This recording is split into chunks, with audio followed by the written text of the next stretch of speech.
تاریخ میں کم ہی ایسے حکمران ہیں جن کی زندگی اتنے بڑے معرکوں میں تبدیل ہوئی ہو، اور بابر کی کہانی بھی کچھ ایسی ہی ہے۔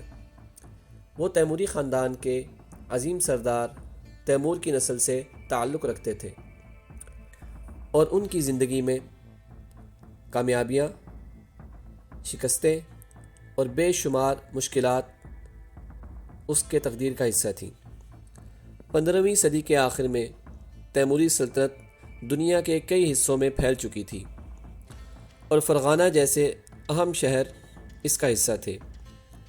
بابر کا راستہ کسی اور ہی سمت میں جا رہا تھا، اور اس کی تقدیر کچھ خاص تھی۔ 14 فروری 1483 کو فرغانہ کے خوبصورت علاقے میں ایک بچے کی پیدائش ہوئی، جو بعد میں تاریخ کا ایک عظیم حکمران بننے والا تھا۔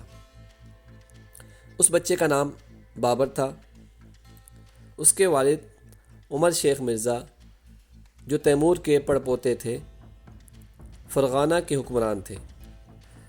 بابر کی والدہ قتلگ نگار خانم ایک نہایت نرم دل اور عقل مند خاتون تھیں، جنہوں نے اپنے بیٹے بابر کی تربیت میں اہم کردار ادا کیا۔ بابر کا بچپن فرغانہ کے باغات میں گزرا، جہاں نہ صرف اس نے علم و ادب کی تعلیم حاصل کی، بلکہ جنگی حکمت عملی کی تربیت بھی لی۔ بابر بچپن سے ہی نہایت ذہین اور تیز تھے۔ وہ دنیا کو کتابوں کے ذریعے سمجھنا چاہتے تھے، لیکن ان کی زندگی کا سفر کتابوں تک محدود نہیں تھا۔ ان کا دل میدان جنگ میں بھی تھا۔ بابر نے چھوٹی سطح پر جنگوں کا آغاز کیا، لیکن اس کی ذہانت اور بہادری نے اسے آگے بڑھنے کی تحریک دی۔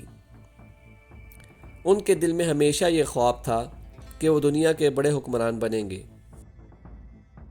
جب بابر 12 سال کے تھے، اس کے والد کی وفات ہو گئی، اور بابر نے فرغانہ کا تخت سنبھال لیا۔ اس عمر میں وہ دربار کی سازشوں اور مخالفین کا سامنا کر رہے تھے۔ دربار کے وزیروں اور مشیروں کی چھپی ہوئی دشمنیوں نے بابر کی حکمرانی کو چیلنج کیا، مگر بابر نے ہمت نہیں ہاری۔ اس نے اپنے حکمت عملی اور ذہانت سے ان مسائل کا حل نکالا اور اپنی حکمرانی کو مستحکم کیا۔ بابر کا سب سے بڑا خواب سمرقند تھا۔ یہ شہر بابر کے دل کے قریب تھا، کیونکہ یہاں کی تہذیب، تاریخ اور ثقافت اسے بہت متاثر کرتی تھی۔ بابر چاہتا تھا کہ وہ سمرقند کو فتح کرے اور اس کی سلطنت کو مزید مضبوط کرے۔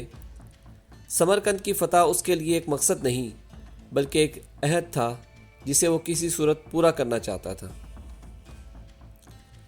چند سال بعد بابر نے سمرقند کو فتح کرنے کے لیے اپنی فوج تیار کی، لیکن اس کے باوجود جب اس نے شہر کو گھیرنے کی کوشش کی تو اسے شکست کا سامنا کرنا پڑا، مگر یہ شکست بابر کے عزم کو ٹوٹنے نہیں دے سکی۔ بابر نے اپنی شکست کو اپنی اگلی فتح کے لیے محرک بنایا۔ وہ راتوں کو سمرقند کے دروازوں کے سامنے بیٹھ کر سوچتا اور اپنی حکمت عملی کو بہتر بناتا۔ اس کی یہ جرأت اور عزم ہی آگے چل کر اس کی عظمت کا آغاز ثابت ہوئی۔ بابر نے اپنے خواب کو حقیقت میں بدلنے کی کوشش کی اور 16 سال کی عمر میں کابل کی سمت سفر کیا۔ کابل کی فتح نے بابر کو نئی طاقت اور حوصلہ دیا۔ اس کا سمرقند کا خواب ابھی بھی زندہ تھا، اور کابل کی فتح نے اس کی تقدیر میں نیا موڑ ڈال دیا۔ بابر کے سفر کا یہ آغاز تھا جو بعد میں ایک بڑی سلطنت کے قیام کی طرف بڑھا۔ ایسی ہی جرأت، عزم اور حکمت کی داستانیں بابر کی زندگی کا حصہ تھیں، جو اس کو عظمت کی بلندیوں تک لے گئیں۔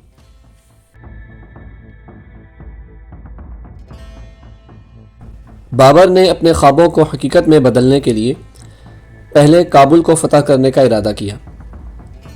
سمرقند کی فتح کا ارادہ رکھنے والے بابر کے لیے کابل ایک اہم مرحلہ تھا۔ اس وقت تک بابر نے فرغانہ اور دیگر علاقوں میں اپنے لیے ایک مضبوط ساکھ بنا لی تھی، مگر اس کی تقدیر کا اصل فیصلہ کابل میں تھا۔ کابل ایک اہم مقام تھا کیونکہ یہ تیمور کے خاندان کا ایک قدیم مرکز تھا۔ شہر کی مضبوط دفاعی حالت اور اس کی جغرافیائی پوزیشن بابر کے لیے ایک چیلنج بن چکی تھی، لیکن بابر کے لیے اس کے خواب کو پورا کرنا ضروری تھا۔ اس نے اپنی فوج کو تیار کرنے کی مکمل تیاری شروع کر دی۔ بابر نے ایک متوازن اور طاقتور فوج تشکیل دی۔ اس کی فوج میں گھڑ سوار، تیر انداز اور پیادہ فوجیوں کا امتزاج تھا۔ اس کی فوج کی صفوں میں نظم و ضبط اور لڑائی کے جدید طریقوں کا خیال رکھا گیا۔ اس کے علاوہ بابر نے اپنی فوج کے ساتھ ایک حکمت عملی تیار کی تھی کہ کس طرح کابل کی فصیلوں کو توڑا جائے گا۔ بابر کی فوج کی تیاری کے دوران اس نے اپنے جرنیلوں کو ہدایت دی کہ وہ محض جنگ میں نہیں بلکہ شہر کے اندر بھی حکمت عملی سے کام کرے تاکہ دشمن کو کمزور کیا جا سکے۔ بابر کی فوج کابل کے قریب پہنچی اور اس نے شہر کا محاصرہ شروع کر دیا۔ شہر کی فصیلیں مضبوط تھیں اور شہر کے دفاعی حکام نے بھرپور مزاحمت کی۔ بابر نے محاصرے کے دوران شہر کے دفاعی نظام کو توڑنے کے لیے اپنے تیر اندازوں اور توپ خانہ کا استعمال کیا۔ بابر کا مقصد شہر کی فصیلوں کو توڑنا اور کابل کی فوج کو کمزور کرنا تھا۔ اس نے رات کے وقت اپنے فوجیوں کو شہر کے قریب لے آ کر ایک غیر متوقع حملہ کیا جس سے دفاعی حکام کے حوصلے پست ہوئے۔ کابل کی فوج نے بابر کی فوج کا مقابلہ کرنے کی بھرپور کوشش کی، مگر بابر کی جنگی حکمت عملی اور اس کی فوج کی طاقت نے کابل کی فوج کو پسپائی پر مجبور کر دیا۔ بابر نے سڑکوں، گلیوں اور بازاروں میں جنگ کی حکمت عملی اپنائی۔ اس دوران بابر کی فوج نے شہر کے مختلف حصوں پر قابو پا لیا۔ شہر کے اندر لڑائی ایک زبردست جھڑپ بن گئی اور بابر نے دشمن کی فوج کو تہس نہس کر دیا۔ آخر کار شہر کے اہم دروازے کھل گئے اور بابر کی فوج کابل میں داخل ہو گئی۔ کابل کی فتح بابر کے لیے ایک سنگ میل ثابت ہوئی۔ شہر کی فصیلوں پر بابر کا پرچم بلند ہوا اور اس کی فوج نے شہر میں جشن منایا۔ بابر نے اپنے دشمنوں کی طاقت کو شکست دی تھی اور اب وہ اس شہر کا حکمران بن چکا تھا۔ کابل کی فتح کے بعد بابر نے شہر میں امن قائم کیا اور انتظامی نظام کو بہتر بنانے کے لیے اقدامات کیے۔ بابر نے کابل میں حکمرانی کے آغاز پر عدلیہ کے نظام کو مضبوط بنایا۔ اس نے لوگوں کے مسائل سنے اور انصاف کے عمل کو بہتر بنایا۔ اس نے زمینوں کی تقسیم کی اور حکومتی حکام کو ان کے فرائض کی یاد دہانی کرائی۔ بابر نے معاشرتی ترقی کی جانب بھی قدم بڑھایا اور اس شہر کی معیشت کو بہتر بنانے کی کوشش کی۔ اس کے ساتھ ساتھ بابر نے کابل کے لوگوں کے دل جیتنے کے لیے مختلف ثقافتی تقریبات اور تہوار منعقد کیے۔ اس نے شہر کے اندر تعلیمی ادارے قائم کیے تاکہ لوگوں کو علم کی روشنی ملے۔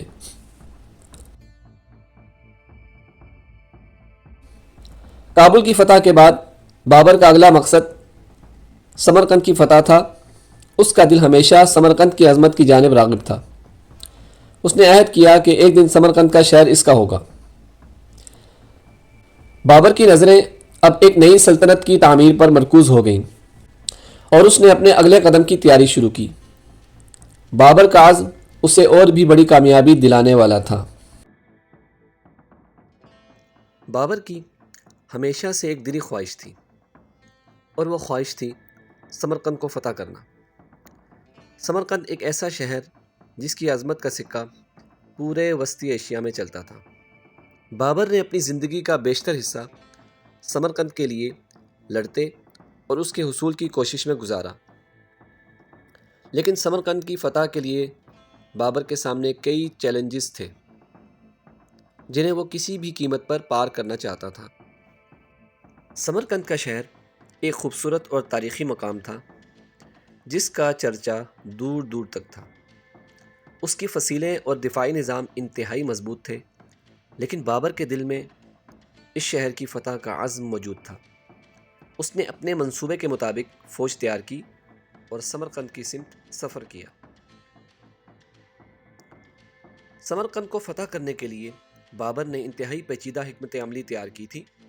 اس نے اپنے جنریلوں کو ہدایت دی تھی کہ وہ شہر کے ارد گرد مکمل گھیراؤ کریں اور پھر دشمن کے دفاعی حصوں کو کمزور کرنے کی کوشش کریں۔ بابر کے لیے یہ نہایت مشکل تھا کہ وہ سمرقند کی فصیلوں کو توڑ سکے، کیونکہ شہر کا دفاع بہت مضبوط تھا۔ لیکن بابر کی حکمت عملی میں یہ بات تھی کہ وہ اپنے دشمن کو تھکانے اور ان کے حوصلے پست کرنے کے بعد حملہ کرے گا۔ بابر نے سمرقند کے محاصرے کے دوران دشمن کی فوج کو کمزور کرنا شروع کیا۔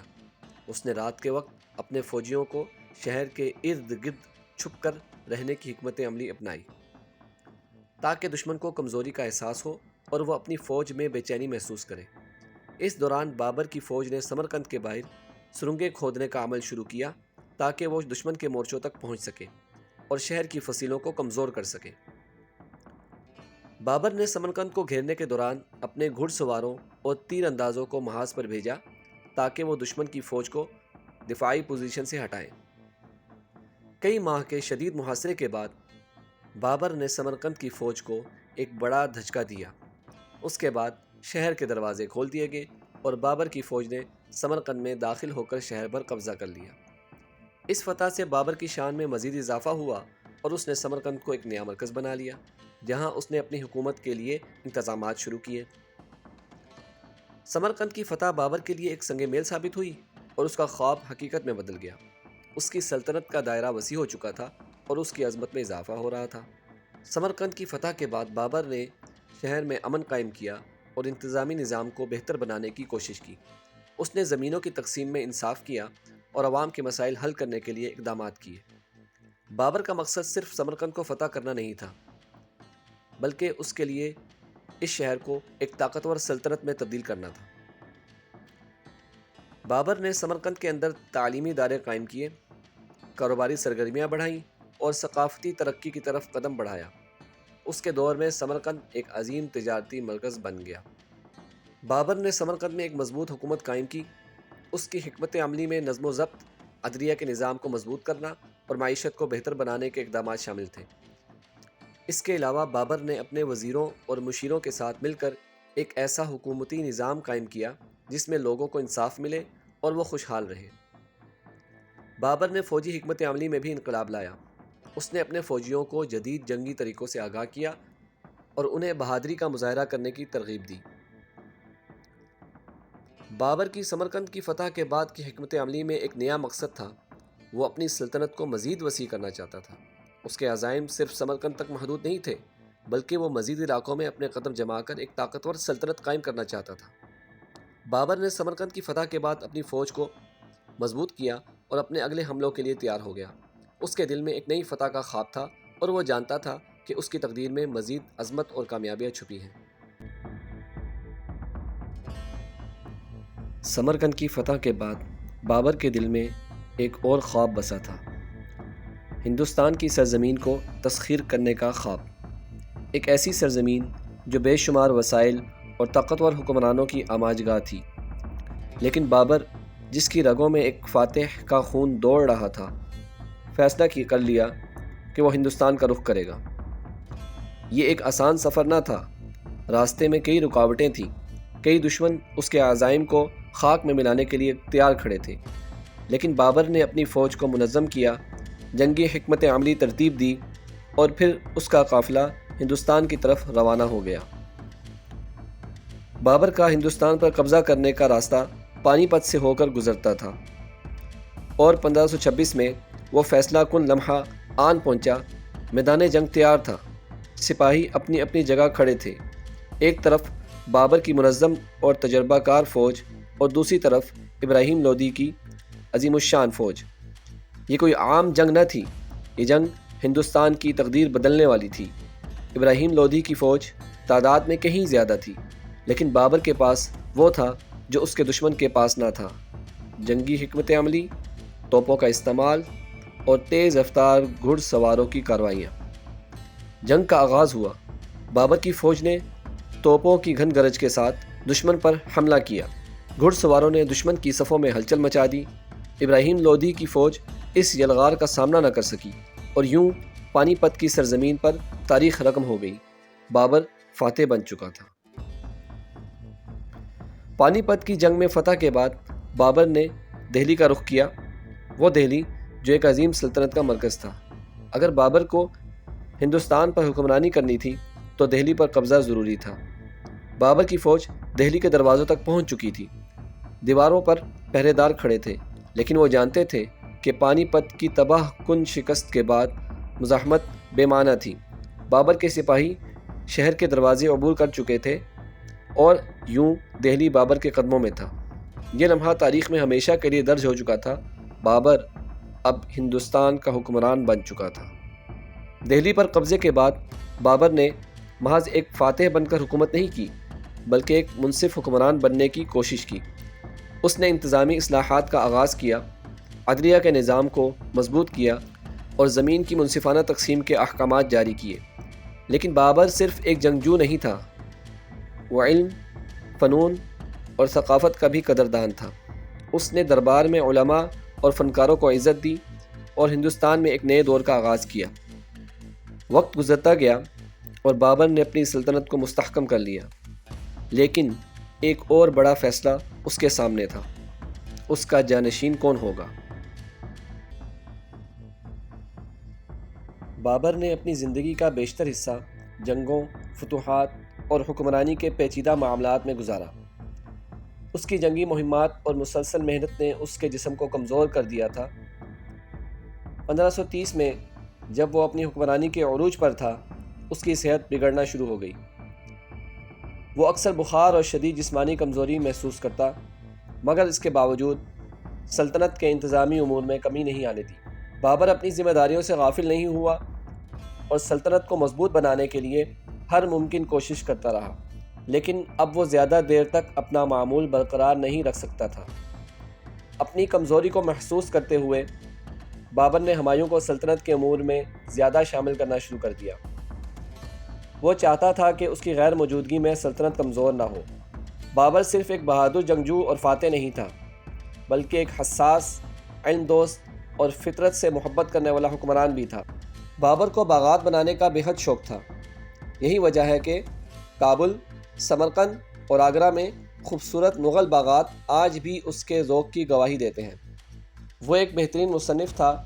اس کی لکھی گئی خود نوشت بابر نامہ آج بھی دنیا کی بہترین سوانح عمریوں میں شمار کی جاتی ہے۔ بابر کو فارسی اور ترکی زبانوں پر بھی عبور حاصل تھا اور وہ خود بھی شاعری کیا کرتا تھا۔ وہ موسیقی اور ادب کا دلدادہ تھا اور اکثر اپنے ساتھیوں کے ساتھ علمی گفتگو میں مشغول رہتا۔ اس کی یہ علمی اور تخلیقی صلاحیتیں اسے دوسرے جنگجو حکمرانوں سے منفرد بناتی تھیں۔ جیسے جیسے بابر کی طبیعت مزید بگڑتی گئی، اس نے فیصلہ کر لیا کہ اب وقت آ گیا ہے کہ وہ اپنے جانشین کا انتخاب کرے۔ اس نے اپنے بیٹے ہمایوں کو تخت کا وارث نامزد کیا اور اس سے نصیحت کی کہ وہ سلطنت کی حفاظت کرے، انصاف کو برقرار رکھے اور رعایا کے لیے اچھے فیصلے کرے۔ بابر نے ہمایوں کو سلطنت کے انتظامی معاملات کے بارے میں ہدایات دی اور کہا کہ ایک حکمران کے لیے سب سے اہم چیز انصاف، رحم دلی اور نظم و ضبط ہے۔ 26 دسمبر 1530 کو بابر کی بیماری نے اس کی زندگی کا خاتمہ کر دیا۔ اس کے انتقال کی خبر سنتے ہی دربار میں کوہرام مچ گیا۔ پورے ہندوستان میں بابر کی موت کا سوگ منایا گیا۔ اس کی وفات کے ساتھ ہی ہندوستان میں تیموری حکمرانی کے پہلے باب کا اختتام ہو گیا۔ بابر کو ابتدا میں آگرہ میں دفن کیا گیا، مگر بعد میں اس کی وصیت کے مطابق اسے کابل منتقل کر دیا گیا، جہاں اس کا مقبرہ آج بھی موجود ہے۔ بابر کے انتقال کے بعد ہمایوں نے سلطنت کی باغ دوڑ سنبھال لی، مگر یہ اقتدار آسان نہیں تھا۔ کئی باغی گروہ ہمایوں کے خلاف کھڑے ہو گئے۔ ہندوستان میں افغانی سرداروں اور راجپوتوں کی بغاوتیں سر اٹھانے لگیں۔ ہمایوں کو اپنے والد کی میراث کو بچانے کے لیے سخت جدوجہد کرنی تھی۔ کیا ہمایوں بابر کی طرح کامیاب حکمران بن سکے گا؟ یہ جاننے کے لیے دیکھیں اگلی قسط، جہاں ہم ہمایوں کی حکومت کے ابتدائی سالوں پر نظر ڈالیں گے۔ اگر آپ کو بابر کی شاندار کہانی پسند آئی ہو تو ہمارے چینل کو سبسکرائب کریں. آپ کی حمایت ہمارے لیے اہم ہے. بیل آئیکن کو دبائیں تاکہ آپ کو ہماری ہر نئی ویڈیو کی اطلاع فوراً مل سکے. شکریہ. اللہ حافظ.